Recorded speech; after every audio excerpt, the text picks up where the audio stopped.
Ladies and gentlemen.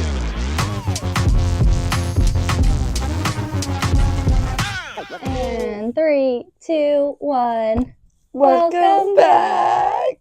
We're a little sluggish today. I'm very sluggish. And hungover. Yeah, I can't say the same. But I wish I could, but I can't. I could literally, I think, just, if I propped my head right here, I probably could just, It's like the perfect height now. go to bed. Ugh. Okay, I guess let's jump into it. Oh, excuse me. Anyway, do you guys like our new chairs? Harley redid the podcast room. I did. It's nice and big now. It is. We actually have room. You can't really see, but we have nice little Stools. footstools. Now they're not in it, but we do. I don't have to be squished up against the bed. Yeah, anymore. We can stretch out. Okay, here we go. Today's episode is probably going to be a little bit of a deeper one. We are going to talk about all things mental health, and in specific, our own mental health journeys. So I guess we should probably put a trigger warning on this episode. True, I guess. Yeah. We'll put a half trigger warning. Half trigger warning. I don't think you can put a half trigger warning, but alright, we'll go with that. Half trigger warning. But yeah, I don't know. I think mental health, especially now, is like really important to talk about. Agreed. And it's very uncomfortable to talk about. But I think it's needed. Mm-hmm. So we're just trying to use our platform to spread awareness and some help for people. But yeah, as far as me, I feel like mental health has been a big part of my life. Yeah. Even though, like, if I haven't realized it has been. I would say probably, like, going back, probably starting, like, when my parents got divorced. So, like, when I was 13? Yeah, 13. But I think for a long time, like, I didn't know that it was mental health. Yeah. I feel like, especially at that young age, you don't know what. No. Also, I feel like I can't see you anymore because we're so I know. There we go. There we go. We have a nice little tunnel No, I through feel the like we leaves. can't, see each other and talk to each other anymore. I know. We're going to have to get a new table. A lot more money. Yeah. That'll be our next investment. If you guys want to support our table investment, please do. Anyway, sorry, back on track. But yeah, I don't know. I just think, obviously, like, when my parents went through their divorce, it was very, like, emotional toll taking on me. And I think at the time, I didn't know how to, like, cope with it. Yeah, and, like, deal with those feelings and emotions. So I kind of just locked it all away. And which honestly just made everything 10 times worse, which, like, it normally does. And I still feel like you do the same thing now. Oh, yeah. I still do. I still pack everything down and don't open up. But yeah, so I feel like that's when, like, it first started. Like, obviously, I was depressed at the time, but I didn't know it was depression at the time. Yeah. Because, I mean, you're 13 and it wasn't talked about like it is now. And every day there's a new Instagram account for mental health, or this influencer is posting something. Like, it wasn't like that back then. So you just kind of had to, like, navigate it yourself and, like, try to figure it out. So I honestly, I think that's where, like, my emotionless stage started, I would say, which obviously is still affecting me today. That means you still don't know how to cope with it. Yeah, no. But yeah, and even... yeah, no. I don't know. I'm crying. I don't know. And even, like, through that, like, bouncing off of that, I just feel like, and especially, like, obviously that's when I was in 8th grade, and then getting into high school years, that's just a story for itself with everybody. Like, yeah, all the crap you have to deal with in high school, like, trying to fit in, trying to figure out what friend group you're going to be in, like, figuring out who you are, because you still don't know who you are. You still don't know who I am till this day, honestly. Who your real friends are, like, all that stuff. Yeah, exactly. So it's just, like, a lot. So then we get into high school, and I don't know, I just feel like in, like, the mental health aspect of it, like, that's when, like, it really started going downhill. was high school. Probably towards like the end of my freshman year, I would say, going into like my sophomore year. Like, I was very depressed all the time. Like, I was very anxious, and still to this day, I probably should be medicated for it, but I get so anxious and my anxiety is so bad. Like, you just gotta find different ways to cope with it. Like, I was on medication for a really, really long time, but like, also, you have to find the right medication for you. Like, I was put on, I believe it was Zofran my first time around, and like, I would take it at night, and I would wake up, and it made me feel so weird. Like, I wasn't myself, and like, I was in college at the time, and like, I remember my roommate literally texting my aunt and being like, listen, she needs to stop taking this. Like, it's just like, I was tired all the time. Like, it just made me feel 10 times worse. But like, then I got put on a different medication, and like, that medication made me feel the exact, like, myself still, but like, it helped me a lot with coping with things. But like, I also stopped taking it because I also don't want to be medicated for the rest of my life. Like, you kind of just have to learn how to what works best for you and your anxiety and your depression and stuff like that. Like, yeah, I still get super, super anxious. Yeah, I still feel like get in depressive states, but like, I know how to crawl myself out of those depressive states, and I know how to calm down my anxiety. Like, yeah, sometimes I still have panic attacks, like, but like, I know how to like stop a panic attack from even happening now, or I know if I actually do have a panic attack, what actually calms me down now. You know what I mean? And I feel like you just gotta find what works for yourself to make it through. Like, you know what I mean? Like, it's just like, everything is going to work differently for somebody else. Like, what works for me isn't going to work for you.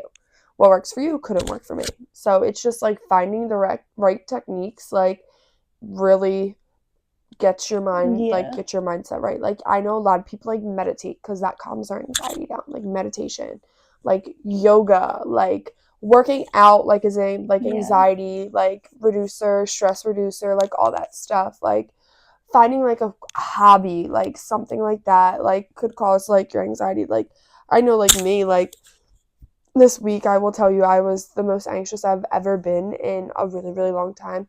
And when I get super, super anxious, I cry. Like, I cry a lot, and I get super emotional. And I, like, knew, like, I just, like, had to, like, and it was literally over cheerleading, and my team. And, like, I knew, like, I had to talk myself down from the ledge, because I got it, like, I'm, like, saying to myself, like, you did everything you could do. You gave the training that you needed to do. At the end of the day, it's like, you can't be on that floor with them. But you did what you had to do, and at the end of the day, it's up to them. So, like, there's nothing in my control, and that's, like, some things that people, like, you need to realize that you're not in control of everything. And I feel like people with anxiety feel like they need to be in control of everything, and you can't be. There's just some things in life that you cannot be in control of. And I kind of, like, that's, like, this week, I, like, each day, like, Monday, I had, like, a mental breakdown. Like, I was so anxious, literally got out of work crying in my car, and I was, like, every day after that, I was, like, trying to talk myself down from the ledge. I'm like, you're okay, like, it's gonna be okay, like, all that stuff. But, like, you just kind of gotta, like, remind yourself that you can't be in control of everything. And, like, when you said finding a hobby, like, I feel like in that time, like, I was finding the wrong hobbies. Like, sorry guys, I keep coughing. I don't even know, like, I just feel like this is gonna sound really bad, but like, I knew I was feeling those like depressed feelings, and like, I was sad, so like, I would like literally like go on these like websites where people post like these like sad and like depressive things. I used to do that too. I used to go on Tumblr all the time. Yes, and like, it would make me feel 10 times worse, because obviously these people like have their own issues within themselves, and it's okay to have issues. Everybody does. But that like wasn't helping. So I was like, oh, like, I'll go on this blog site and like talk to these people, or like I'll find this person on Instagram and like talk to them, and like, which in the end, like, when two hurt people are trying to help each other, it never ends well. No. I will say, like, when I was in high school, like, my thing would be, like, if I was sad, I would listen to sad music. And it would make me even more sad. And I'm like, why am I doing that? Like, I'm sad now. Like, I should be trying to make myself happy. You know, like, looking back on it. But then again, we're 14, 15, and like also like I like not trying to invalidate anybody's feelings, but like I know as 14, 15, 16 year olds you also want attention as well. So that also could be like I remember posting like sad songs on my story, me crying on like Snapchat, like you know what I mean? Like I was trying to find the attention, I feel like, definitely to like make myself feel better, like trying to hear words from somebody else that isn't myself, or somebody not like one of my close friends that could potentially help me, like you know what I mean? And I feel like like I remember like there was certain times where like I would do the same thing. People are like, oh, like she just wants attention. Like this going back to like when Ask FM was a big thing. And like people, oh, like you're just doing that for attention. Like you don't really feel that way. And like I did. Like I'm not gonna lie. Like I did. Like from like probably 8th grade, probably up until like even after I graduated, probably like my first year of college, like all those feelings were valid. Like I was in a really dark place. I mean, you would have never even knew. Because I was very good at hiding it. Even up until the past like couple years recently, like that's just what I did. I would sleep for 3 days straight and then get up and go out and like act like nothing happened. But I don't know. I feel like my sophomore year, like that's really when my mental health really started getting bad. And then we go into my junior year, and then it's when I was cheering at Storm at the time, and it was when my cousin lived with us. And this is going to sound really bad, and I cannot even believe I'm admitting to this on camera, but she obviously Ashley was living with us at the time. She was older. I knew she had like alcohol in the basement. So literally, like I would come home from school, I don't even know what it is after school, whatever. Then before practice, I knew there was alcohol in the basement. I'd go and drink like 3 shots of alcohol of the Malibu before I went to practice, because like I didn't want to deal with people. I never knew that. Why? Like, but why? Like, what did the alcohol do? Like, did you feel like you were more confident because you had the alcohol in you? I don't know. I guess How did nobody smell Malibu on your damn breath? I don't know, but who was your coach? Gretchen? Was it for 4.2? I'm telling Gretchen she drank before you fucking went to practice. No, like, but like, in all seriousness though, like that was my way of coping with it, because like I was in such a low place, and like I didn't want to deal with people, and I didn't want to face people, and I didn't want to be me. So like that was my way of coping with it. Which I mean sounds really bad. Which I mean it's kind of funny to look back on now. Like I really did that. Like I was an idiot. Because like thinking about it, it's just really like. I know people use alcohol to cope, but like what, like how old were you? Like 16-year-old is really like thinking like I'm gonna drink alcohol to. I don't. How did Ashley not know you were drinking it? She definitely had to have. I know. Or like maybe it was she moved out and like just left it down there. I don't know, but not one of my brightest moments or proudest moments. No. Because like it didn't really do anything. Like it didn't work. And like in all reality, I think that made things like 10 times worse. Yeah. Because I was finding peace and happiness in that situation when really it was just making me feel 10 times worse. Because then when the next day would come, like I'd be like, oh, how do I get rid of feeling like this? Oh, go find the bottle in the basement. Like that sounds really bad, but then like that led to other issues. Which like involved some food issues, unfortunately. But I mean, I feel like that's what happens. Like one thing leads to the next. And then at that point, like, so I guess we're in like going into my senior year now. I guess like I just found myself so deep in this hole, like I didn't know what to do. And then, I mean, I met Freddie, so like obviously we were in like our honeymoon stage. Like things got better for a little bit of time. But then like after that, like, I mean, obviously, yes, I still love him to death now, but like all those first feelings and emotions like go away, then you're right back. Like it's like I thought everything was cured, and it's not. Yeah, because not another person isn't going to cure you. And that's what I've kind of learned. Like being in a 5+ year relationship with somebody and then completely like breaking it off, and like you find yourself, like, even though, like, I was the one who broke up with the person, it still doesn't hurt less or more, like, as it does for the other person. Like, it still hurt because, like, that point in your life, that person was your everything. Yeah. And I kind of had to learn how to be just me, like, me again, you know what I mean? And I learned that, like, you need to love yourself in order to love another person.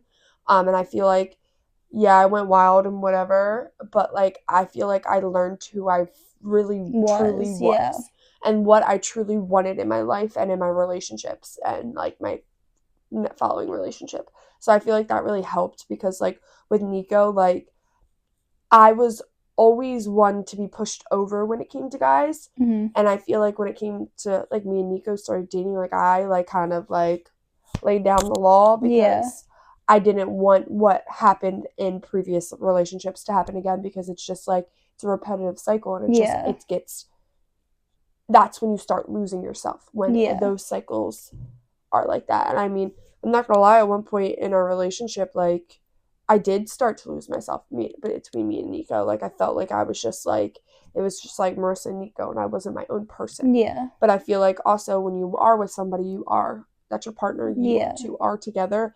But, like, then again, you also, like, I tell him all the time, like, you're your own individual and I'm my own individual. We kind of, like, we're together, but, like, we should have our own hobbies. Like, we should do things separate from each other. You know what I mean? Just so that we can still feel like we're still the same person we were before we were in the relationship. Yeah. So. And, like, I don't know. I feel like my biggest, I guess, regret, I could say, through, like, all of, like, my mental health issues is that, like, I always thought I could fix it on my own. Yeah. No, like, I always thought I could fix it on my own. Like, no matter what I did, I'm like, oh, I don't need help. I don't need help. I can figure it out. Like, I figured it out before. I can figure it out again. But, like, it's, like, just a repetitive cycle. Like, you think you figure it out and you're good for, like, 2 to 3 months, and then the same thing happens over. Yeah, which led me up until last spring, when I had a complete mental breakdown. And I literally meant to text only Marissa, but I ended up texting in a group chat with one of our other friends. Wait, I remember I woke up to that text and I was like, what the fuck is going on? Yeah. Like, I was like, I literally looked at Nico and I said, I think Harley just wrote me her suicide note. Yeah. And he was like, what? And I was like, I think I just got Harley's suicide note. I think something's wrong. Yeah, and, like, at the time, I mean, me and our other friend, like, we were close, but not as close as we are now. Yeah. So, like, she wasn't even in the state of New Jersey at the time. I know. So it was kind of, like, embarrassing at the time. But I completely had a mental breakdown. Like, I literally felt like the world was ending and I couldn't take another breath. And I did reach out and I did get help, which really helped, which was a big step after dealing with something like that for 6+ years. I did finally reach out, and bless sweet Jill's heart. Sweet Jill. She was an angel. And I did reach out and I did get that help, and it did help me a lot, but I just wish I would have done it sooner. Yeah. Because I remember, like, you and Freddie were the only two people that really even knew that I did that. And I remember telling Freddie, like, oh yeah, like, I'm going to see someone. And this was the problem. I was so good at hiding it. He was, like, taken by complete shock. He's like, did I do something? Like, what did I do? Like, what do you mean you're doing that? Like, but then again, like, that's my fault because I come off as, like, emotionless. I don't talk about my feelings. I keep everything pressed down so far. And even, like, when I was talking to her, there was stuff I didn't even realize that was affecting me. Yeah. And, like, where a lot of my issues were coming from. Yeah. Yeah, I feel like that's the best thing to do is get help. I mean, I personally have, the only help I guess I could say is, like, me reaching out to my doctor about my anxiety and depression. Yeah. And, like, I know I have a lot of deeper issues that I do, like, kind of, like, fold back, but I feel like today they affect me in, like, small ways, I guess you could say, between, like, relationships, like, friendships, like, life in general, like, simple things like that. And, like, I always say, like, I need to go see a psychiatrist or a therapist or something like that, but it's just, like, at the end of the day, like, I don't have the time to. Yeah. So that's what sucks. At the end of the day, like, probably could be beneficial for me, but it like, was for me.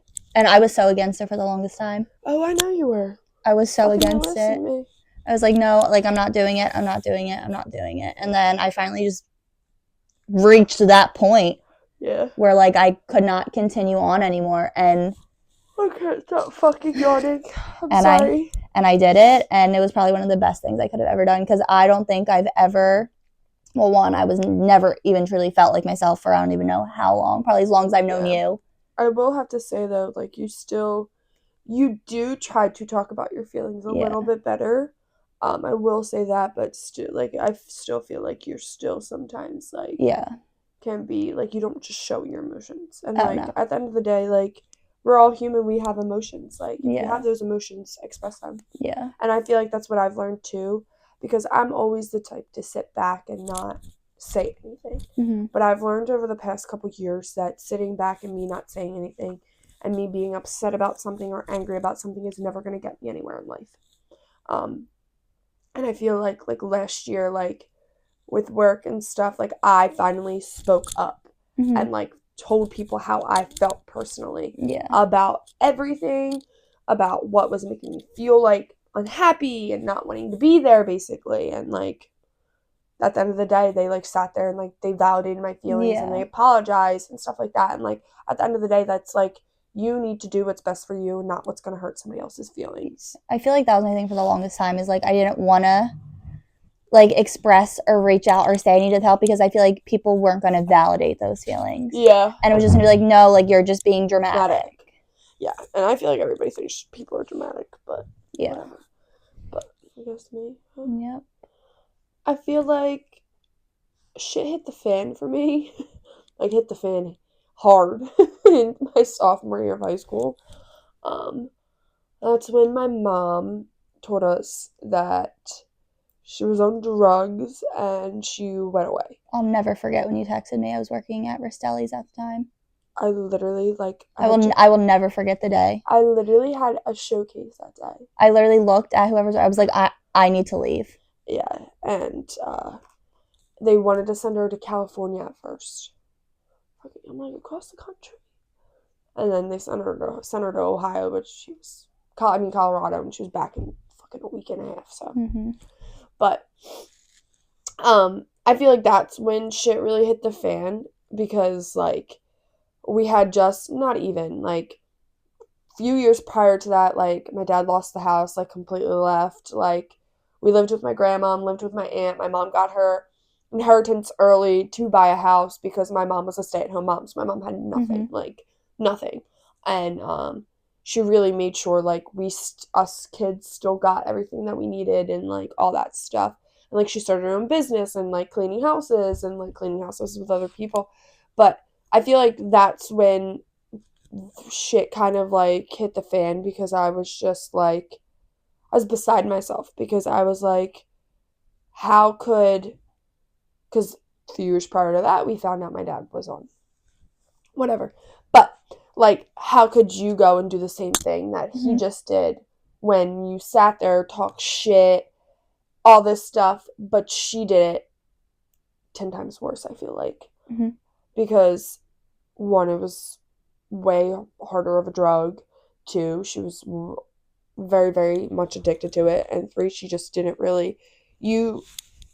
I feel like at that time didn't really want the help because of how depressed she was, because that's what she went and coped with because of everything that happened. People cope with and like things. I will say to this day, like, now, like, my mom, like, is so much better, like, so much better as a person. I could actually, like, for a while I couldn't even stand being in a room with her. Like, I didn't even want to talk to her. You couldn't even talk to her on the phone. I couldn't talk to her on the phone. I'd argue with her as soon as, like... But, like, also, me and my mom are very much alike. And we just butt heads. You think? So, like, I love her to death, but, like, she still annoys me. I mean, everybody's mom annoys them. Yeah, like, they're just your mom. That's just a thing.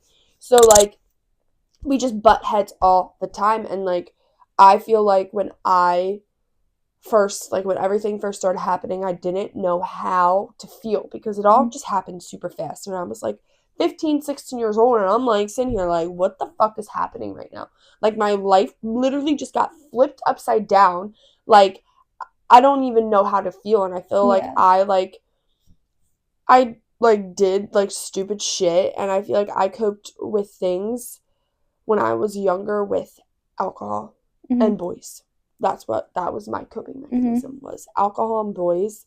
And I feel like it was, I mean, today I still go out, like I still drink, and like, but like I don't go out when I'm sad and like plan to be like that's not the reason why you're going out. Yeah, like I remember in high school, and I'd be like, we'd be going to somebody's house, and I'm like, oh, I'm gonna black out tonight because this happened today. Like, this is like, I feel like shit, like I feel worthless, like. And I feel like for the longest time I always thought to myself, like, my parents don't love me, this is why they did that. But like, at the end of the day, my mom was going through shit, like, but like, she just chose the wrong path, and that's okay, it happens. And like, my dad was going through shit, like, that's okay, it happens. And I feel like I was just very much I wanted attention all the time.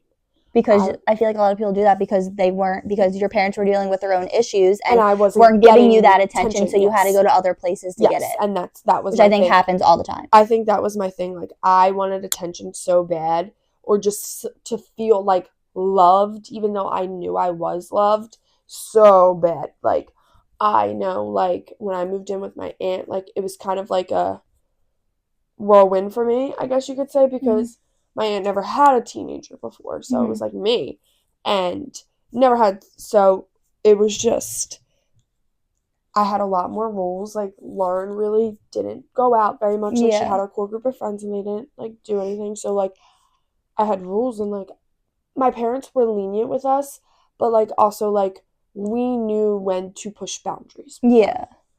So I like knew like I couldn't get away with anything there. So like, I started not sneaking out. I started lying, saying I was going places that like I really wasn't going, just so I could go, like concerts or stuff like that. Like, I lied about a concert I was going to and said it was a different concert, not a rap concert. Like, it was stupid things like that. And I feel like I started lying a little bit just so I could like do what I want to do, because I just wanted to do whatever I want because of how I felt, I guess. And I was just like, with the depression, it was just, I feel like I fell into a lot of dark places at certain periods of time, but they'd be random. Like, I'd fall into a deep depression, but some way I would work myself out of it, and I'd be like, okay, I'm done. Like, I'm done for a month, and then I'd be back to the same place. But like, I personally, like, I didn't really have anxiety in high school. I wouldn't say it was like, I definitely did. I also feel like when we were in high school though, like, it was a thing, but like, I mean, obviously, like, it was a diagnosis back then, but like, it wasn't like, people didn't realize it, like, it is a mental illness and like stuff like that, and it does affect you. I feel like it was just people like, stop being like that. I also feel like too, I wanted people to think I was depressed to get attention. Like, I wanted to be the sad girl because I needed that validation, because that's what made me not be sad anymore. Like, somebody's coming, like, telling me that they care about me or something like that. But like I said, we all cope in different ways, and that was just my way of coping, was just trying to get attention from people. And I was trying to get attention from people in so many different ways. Boys that are terrible, like, you know what I mean? Like, not good ways. Just a little bit. Like, but I feel like anxiety really didn't start for me until like, I didn't notice anxiety, I guess, until college, I guess you could say. And I feel like I was a sophomore, and I had my first ever panic attack at a mixer. For my sorority and another fraternity. And I literally, like, it was terrifying. Like, I didn't know what to do, and I was like sober, because I was a sober monitor, I had to drive. Like, I didn't even know what to do, because like, I was like, my chest was like, felt so tight. I thought I was gonna throw up. The world was spinning. Like, I couldn't breathe. Like, my roommate Jenny, like, literally ran out to her car. Like, I'm out on the step. Like, I have 50,000 people around me. Which doesn't help. No, it doesn't help. But like, it was like all the guys and like my close friends in the Yeah. sorority, and like the guys were really, really, really trying to help and everything like that. And I was just like, that's when I was like, what the fuck? And that's kind of when I realized that I do have issues. And that's when I like reached out to like, I went to my brother first and told him about it. And then I went to my aunt, and my aunt was like, I think like we need to, like, you need to go see somebody. I went to see my doctor, and that's when I got put on medication. But like, I feel like now I know how to cope with all these things. Yeah, well, I mean, it's like a learning thing. Yeah, and I feel like now I can say my emotions a lot better than when I could before, because I had somebody in my life that didn't understand what I felt. I think that's like a big part of it too. Is like if you don't have somebody who you're with who like understands you, it's gonna make you feel so less valid. Yeah, it's gonna make everything like, oh, am I just being dramatic? Like, do I really actually feel like that? And that's the thing. And you start like second guessing yourself. And that was the thing. That was all the time. Like, I don't know why you feel like that. Like, you shouldn't feel like that. Like, why do you feel like that? It was never like sit down, like talk, like how do you feel, like what can I do to make you feel better? Yeah. And I feel like with the person, like with Nico now, like he knows, like sometimes I still get my funks, like everybody's still getting into their funks, and there's no cure to them. No, there is. It never is going to be a cure to depression and anxiety and all that stuff. Like medication, yeah, but like it's just not gonna, you're still gonna have it whether you're on medication or not. Yeah. Like it's not something that just goes away magically. I wish it was. If it did, the world would be a lot happier of a place. I will say, like now I feel like it's more anxiety driven for me than depression, and I feel like when I was younger it was more depression driven than anxiety. But like now, like having somebody who can sit down with you and be like, why do you feel like this? Like, and validate your feelings and make you feel like it's okay to feel this way is what I feel like makes having a mental illness better. You always need somebody in your corner that will be there for you when you're upset. And I feel like the last time I got like really, really depressed was like December of last year when I had my miscarriage. Mm-hmm. That was a toughie. Yeah. That was a toughie.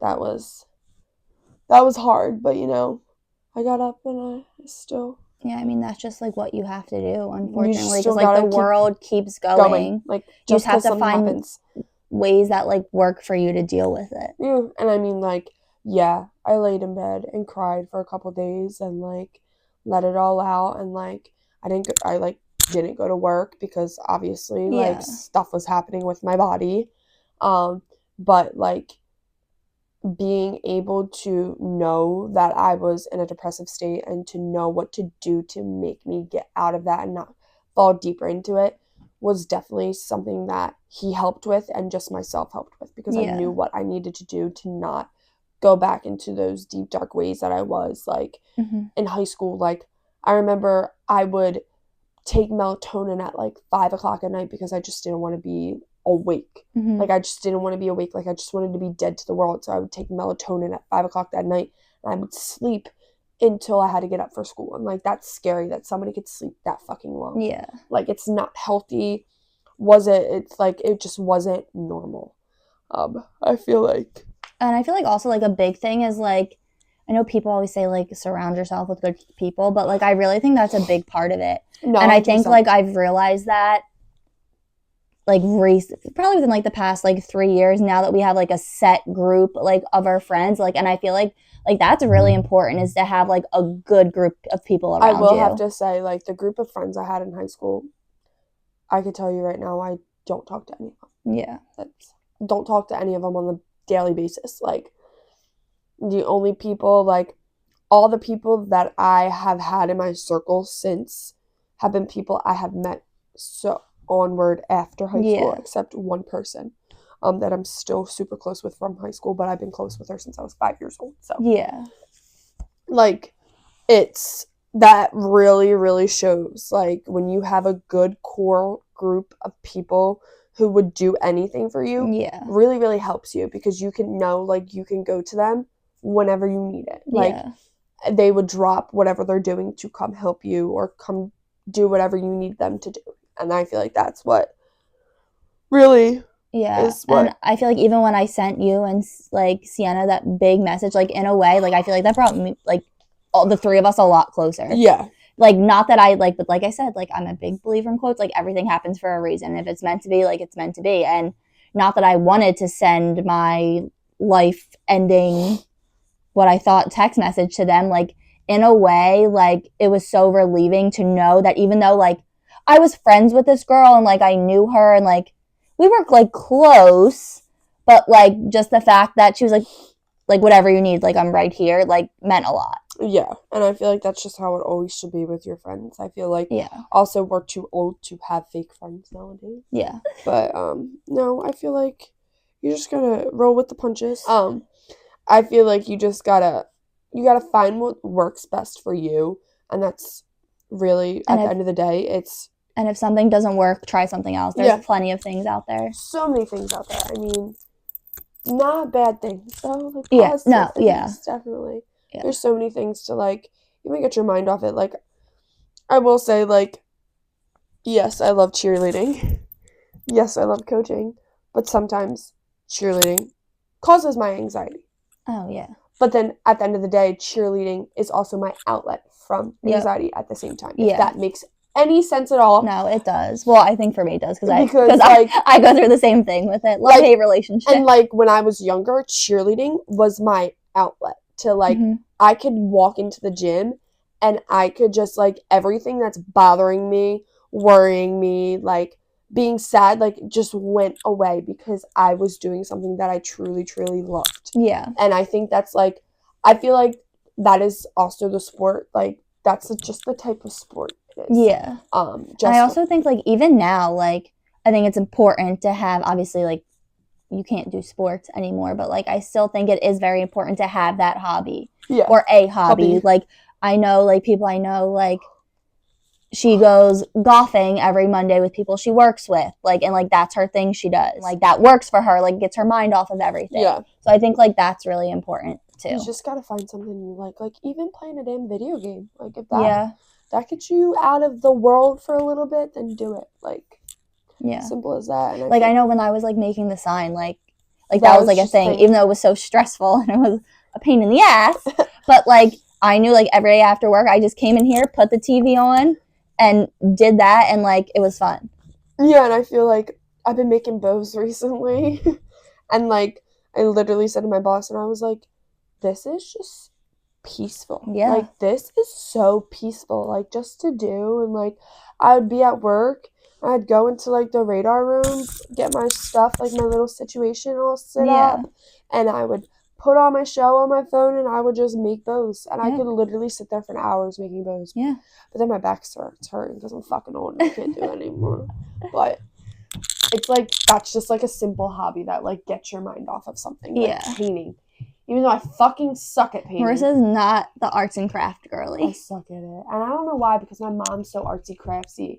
Like she's so good with that stuff. But I also think growing up I never did any of my projects because my mom did. I feel for my future child. That's all I have to say. I hope you don't get her genes for the arts and crafts aspect of it. Aunt Harley's gonna be doing it. I'm gonna call her up, and then you can't have Nico do it because Nico's handwriting literally looks like a 2-year-old. So like, that's funny. But like, I like coloring. My mom literally is obsessed with coloring. That's all she does is color. Oh, I know. She's fucking obsessed. When she watched the dog, she brought her bag of her fucking 15,000 coloring books and her gel pens. Has to be gel pens, okay? Obsessed with it. That's like her thing, but she says it's like it makes her just calm. Yeah. And she feels like she's just like not worrying about anything in life. So. But yeah, I think that's our stories. There is questions. I did. Okay. Look, let me read them this time. Why? Because you always read them. Oh, sorry. She said, not a question, but you guys remind me of Serena and Blair from Gossip Girl. Yep. That would be But who would be Serena? Who would be Blair? I feel like I'm more Serena. Oh, yeah. 100%. Yeah.